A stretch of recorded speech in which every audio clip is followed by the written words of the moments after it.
রাজধানীর কোতোয়ালি থানার বৈদেশিক মুদ্রা নিয়ন্ত্রণ আইনের মামলায় সাবেক প্রধানমন্ত্রী শেখ হাসিনার বেসরকারি শিল্প ও বিনিয়োগ বিষয়ক উপদেষ্টা সালমান এফ রহমান এবং সাবেক আইনমন্ত্রী আনিসুল হকের 5 দিনের রিমান্ড মঞ্জুর করেছে আদালত। আজ ঢাকা মেট্রোপলিটন ম্যাজিস্ট্রেট মোহাম্মদ আরিফুর রহমানের আদালত শুনানি শেষে এ আদেশ দেন। এদিন এ মামলায় তাদের গ্রেফতার দেখানো সহ 7 দিনের রিমান্ডে নিতে আবেদন করেন তদন্ত কর্মকর্তা উপপরিদর্শক মোহাম্মদ রাশিদুল হাসান। এ সময় আসামি পক্ষ রিমান্ড বাতিল ও জামিন চেয়ে শুনানি করেন। অন্যদিকে রাষ্ট্রপক্ষ জামিনের বিরোধিতা করেন। উভয় পক্ষের শুনানি শেষে আদালত জামিন নামঞ্জুর করে রিমান্ডের আদেশ দেন।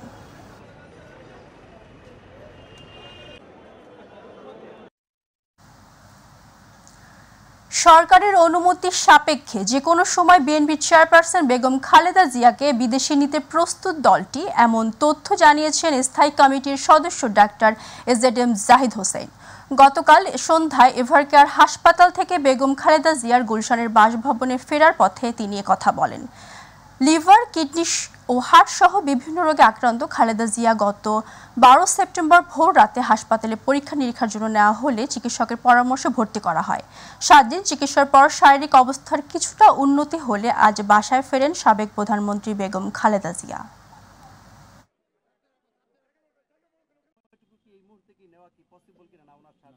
আজকে যদি বলি, আজকে এই মুহূর্তে হয়তো সম্ভব, কিন্তু দেখা যাচ্ছে যে আগামীকালকে বা পরশু দিনের মধ্যেই ওই কয়েক ঘন্টার পরেই ওনার যে প্রত্যেকটা, আপনাকে বুঝতে হবে যে হার্ট একটা ভাইটাল অর্গ্যান, লিভার একটা ভাইটাল অর্গ্যান, কিডনি একটা ভাইটাল অর্গ্যান, এই সমস্ত অর্গানগুলোর যে সমস্ত কাজ একটু যদি এদিক সেদিক হয় তখনই দেখা যাচ্ছে যে আপনার বিভিন্ন ধরনের জটিলতা হয়।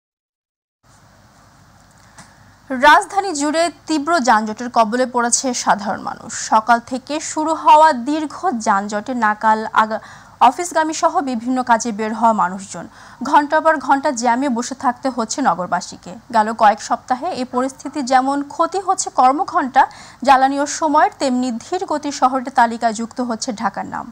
আবু সাইদ অপুর রিপোর্ট।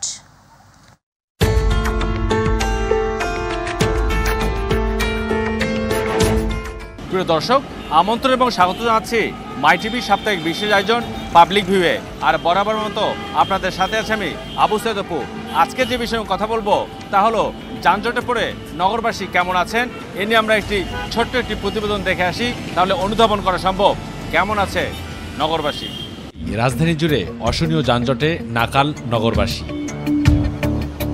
সকাল কিংবা বিকেল অফিসগামী ও বাসায় ফেরা মানুষরা পোহাচ্ছেন ভোগান্তি। আর এতে করে অর্থ সময় দুটোই অপচয় হচ্ছে, জীবন থেকে হারিয়ে যাচ্ছে কর্মঘণ্টা। সাবার গাতকুলি সকালবেলা যে জামে গেছি পুরা 3 ঘন্টা জাম লেগে গেছে, এখন আবার জাম। তার মনে যে জামের কারণে যে আমার গাড়ি 4 জন লেবার, আমি আমাদের কর্মস্থলে মনে হয় টাকা নাই। প্রতিটা স্টেপে আধা ঘন্টা করে গেলেও মনে করেন সারাদিনে একটা গন্তব্যে পৌঁছাইতে গেলে প্রায় দিনের অর্ধেকের বেশি সময় অতিবাহিত হয়ে যাবে। সময় তো অনেক ক্ষতি হয়। মনে করেন মতিঝিল জাতি কল্যাণপুরীতে 2.5 ঘন্টা, 3 ঘন্টা, 2 ঘন্টা লাগে। তাহলে এই সময় যে তেল পড়ে, গ্যাস পড়ে, যে সময় নষ্ট হয়, এটা তো আর পোষানো যায় না। রাজধানীর মোহাম্মদপুর, শ্যামলী, কল্যাণপুর, মিরপুর 10, আগারগাঁ, কারণ বাজার, সোনারগাঁ, 7 রাস্তা, মহাখালী, বনানী, কাকলী, বিজয় সরণি, ফার্মগেট, গুলিস্তান, গুলশান 1, গুলশান 2, লিং রোড, প্রগতি সরণি সহ বিভিন্ন এলাকা ঘুরে দেখা যায় যানজটের ভয়াবহ চিত্র। যাচ্ছি একটা টাইম দিয়ে, টাইমের ভিতরে যাইতে পারি না, পাড়া মারতে পারি না, জমা দিতে পারি না, বেতন হয় না, বাদ নেই অ্যাম্বুলেন্সও।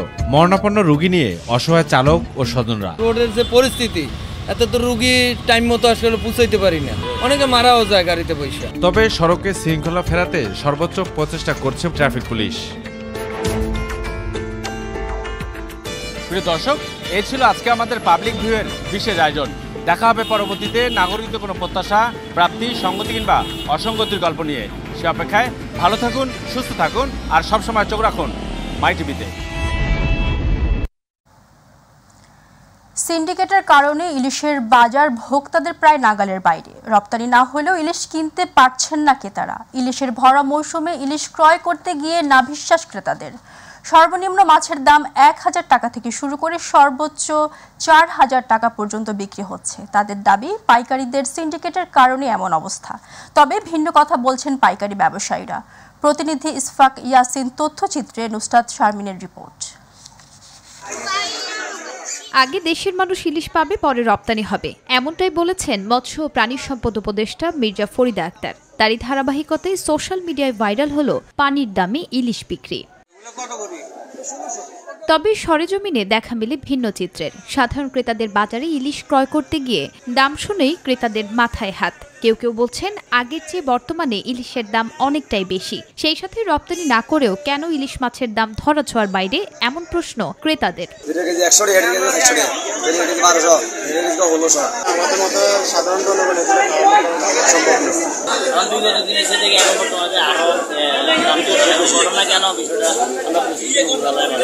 বেশি দামে কিনে ইলিশ মাছ বাজারে আনতে হয়, তাই বিক্রিও হচ্ছে বেশি দামে, এমনটাই জানিয়েছেন মাছ বিক্রেতারা।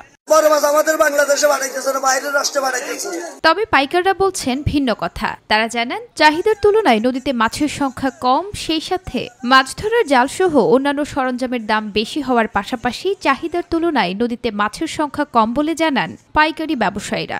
তেলের দাম বেশি কারণে জেলেরা নদীতে যায় মাছ ধরে মাছ পায় কম, অনেক মাছ অনেক কম পায়। যেমন ধরেন 7 দিন 20 দিন মাছ বেশি 1 লাখ টাকা মাছ পায়, এই কারণে মাছের মূল্য দামটা বেশি। নুসরাত শারমিন, মাই টিভি নিউজ।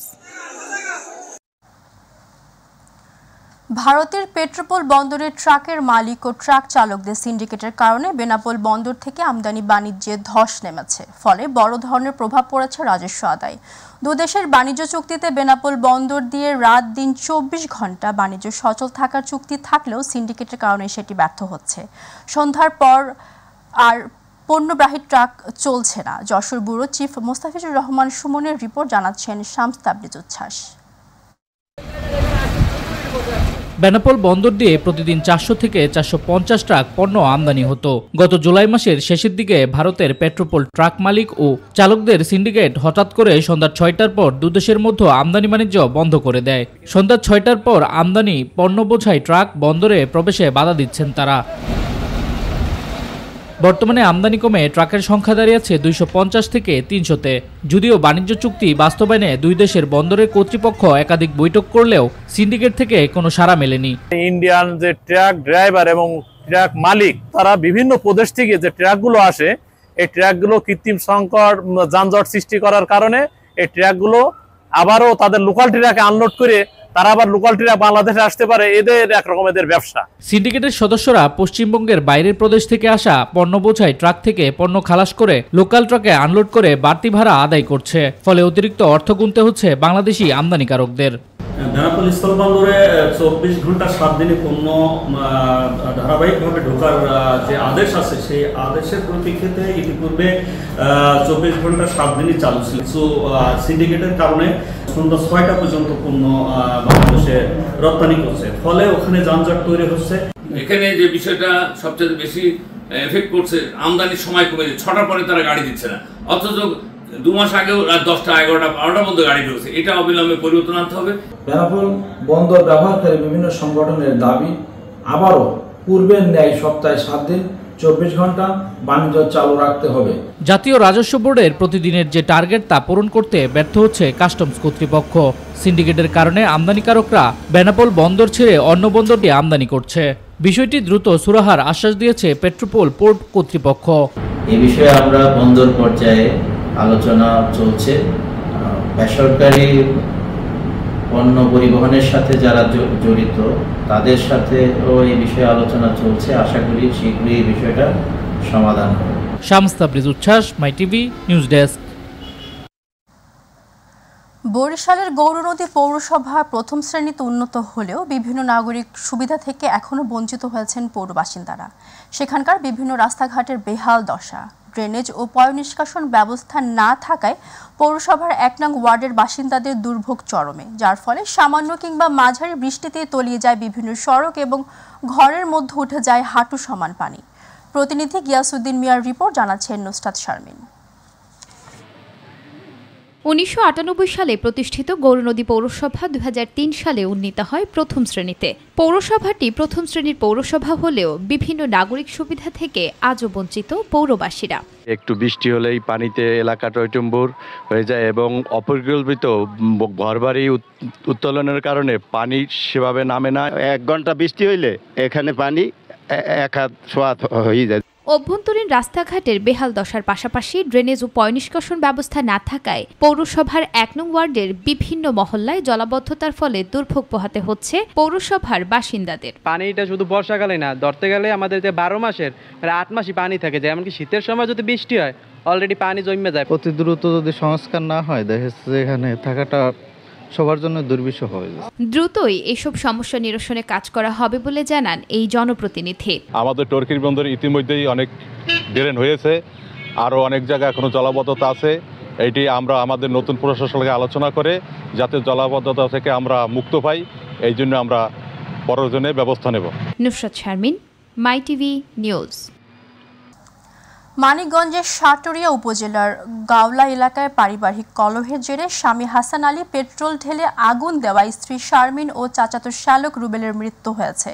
ঢাকা বার্ন ইউনিটে চিকিৎসাধীন অবস্থায় তাদের মৃত্যু হয়। জানা যায় প্রায় 10 বছর আগে বিয়ের পর থেকে তাদের মধ্যে পারিবারিক কলহের সৃষ্টি হয়। এরই জেরে হাসান তার শ্বশুর বাড়িতে গিয়ে স্ত্রীর বিরুদ্ধে শরীরে পেট্রোল ঢেলে আগুন ধরিয়ে দেওয়ার চেষ্টা করে। এ সময় তার চাচি ও চাচাতো ভাই রুবেল এগিয়ে আসলে হাসান তাদের শরীরেও আগুন লাগিয়ে দেয়। পরে স্থানীয়রা তাদের উদ্ধার করে ঢাকা বার্ন ইউনিটে নিয়ে যায়।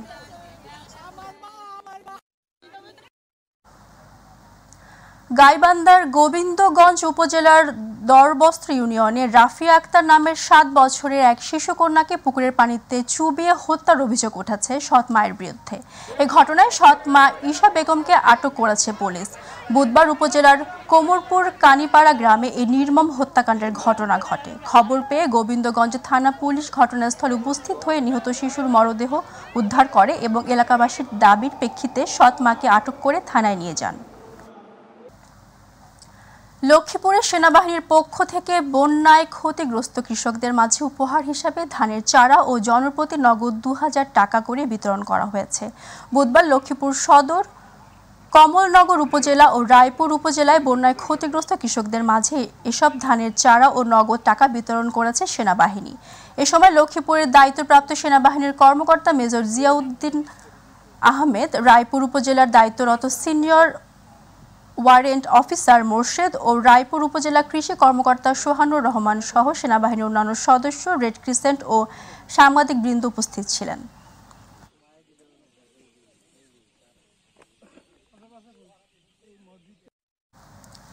লক্ষ্মীপুরের রায়পুরে ড্রেজার মেশিন দিয়ে অবৈধভাবে বালু উত্তোলনের দায়ে 11টি অবৈধ ড্রেজার মেশিন ও আনুমানিক 4 কিলোমিটার পাইপ বিনষ্ট করেছে ভ্রাম্যমাণ আদালত। বুধবার রায়পুর উপজেলাধীন 2 নং উত্তর চরবংশী ইউনিয়নের চান্দারখাল ফিশারি গেট, সাজুমোল্লার ঘাট, জালিয়ার চর এবং মেঘনা বাজার সংলগ্ন এলাকায় ড্রেজার মেশিন দিয়ে অবৈধভাবে বালু উত্তোলনকালে রায়পুর উপজেলা সহকারী কমিশনার ভূমি ও এক্সিকিউটিভ ম্যাজিস্ট্রেট শাহেদ আরমান এ ভ্রাম্যমাণ আদালত পরিচালনা করেন। এ সময় একজনকে বালুমহল ও মাটি ব্যবস্থাপনা আইন 2023-এর 15 ধারায় 50,000 টাকা অর্থদণ্ড প্রদান ও আদায় করা হয়।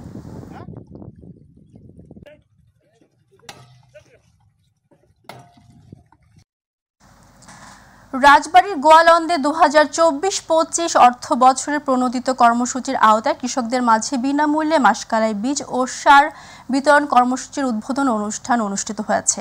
বুধবার উপজেলা কৃষি অফিসে উপজেলা কৃষি কর্মকর্তা মোহাম্মদ খোকনুজ্জামানের সভাপতিত্বে প্রধান অতিথি ছিলেন উপজেলা নির্বাহী অফিসার জ্যোতি বিকাশ চন্দ্র সহ অন্যান্যরা।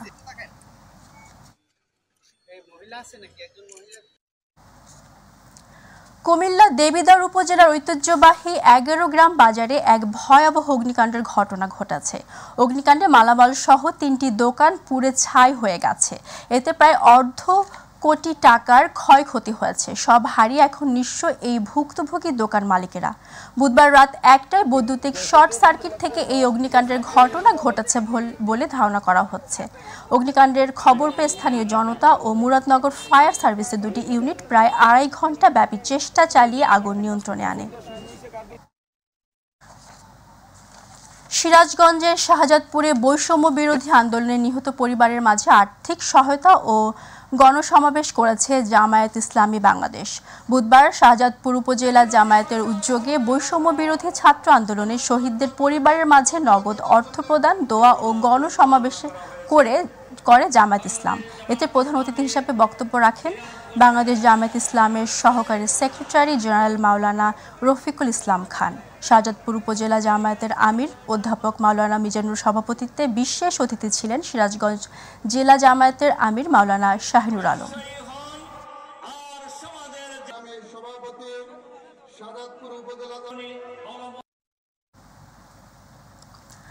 ঢাকার ধামরাইয়ে আমতা হারলাল উচ্চ বিদ্যালয়ের মাঠে বিএনপির জনসভা অনুষ্ঠিত হয়েছে। আমতা ইউনিয়ন বিএনপি এবং সহযোগী সংগঠন উদ্যোগে বুধবার এই জনসভা অনুষ্ঠিত হয়।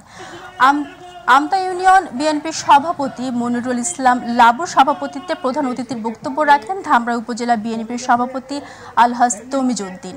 বিশেষ অতিথির বক্তব্য রাখেন ধামরাই উপজেলা বিএনপির সাধারণ সম্পাদক শামসুল ইসলাম ও ধামরাই উপজেলা বিএনপির সিনিয়র সহ সভাপতি রফিকুল ইসলাম খান ফরহাদ সহ আরো অনেকেই।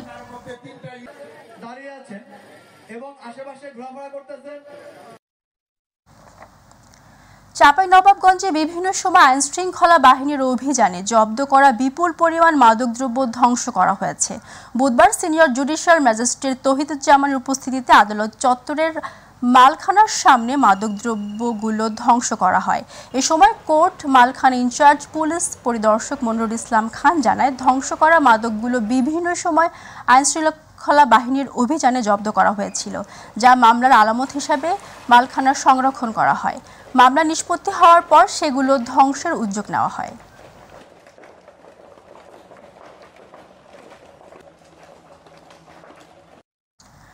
ব্রাহ্মণবাড়িয়া মাদক বিরোধী বিশেষ অভিযানে ১২৪ বোতল ফেন্সিডিল সহ ৩ মাদক ব্যবসায়ীকে গ্রেফতার করেছে র্যাব ৯ ব্রাহ্মণবাড়িয়া ক্যাম্প।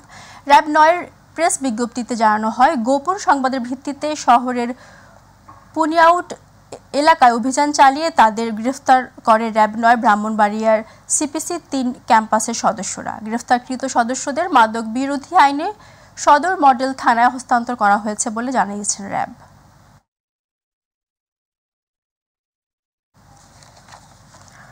যশোরের মনিরামপুর উপজেলার ১৭টি ইউনিয়নে ৩ থেকে ৪ দিনের টানা ভারী বৃষ্টিতে শত শত পরিবার পানিবন্দী হয়ে পড়েছে। বাড়ি থেকে কেউ বের হতে পারছে না। মানবেতর জীবনযাপন করছেন পানিবন্দী মানুষ। এদিকে শত শত মাছের ঘের ভেসে যাওয়ায় কোটি টাকার ক্ষতি হয়েছে বলে জানান মৎস্য অফিস। বুধবার ক্ষতিগ্রস্ত স্থান পরিদর্শন করে মানুষের পাশে দাঁড়ানোর আশ্বাস দেন উপজেলার জামায়াত ইসলামী বাংলাদেশ থানা আমির মাওলানা লিয়াকত আলী।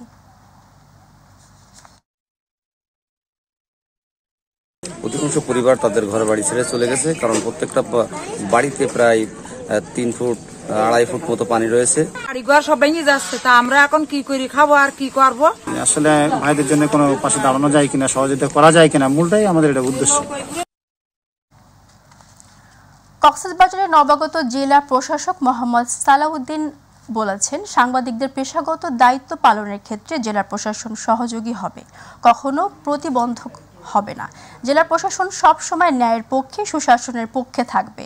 বুধবার জেলা প্রশাসনের কার্যালয়ে শহীদ এটিএম জাফর আলম সম্মেলন কক্ষে সাংবাদিকদের সাথে মতবিনিময়কালে সভাপতিত্বের বক্তব্যে তিনি কথা বলেন। মতবিনিময় সভা অতিরিক্ত জেলা প্রশাসক ক্রান্তি দাস, অতিরিক্ত জেলা ম্যাজিস্ট্রেট আলাউল গনি ওসমানী, প্রেস ক্লাবের সভাপতি মাহবুবুর রহমান সহ সাংবাদিক নেতৃবৃন্দ বক্তব্য রাখেন।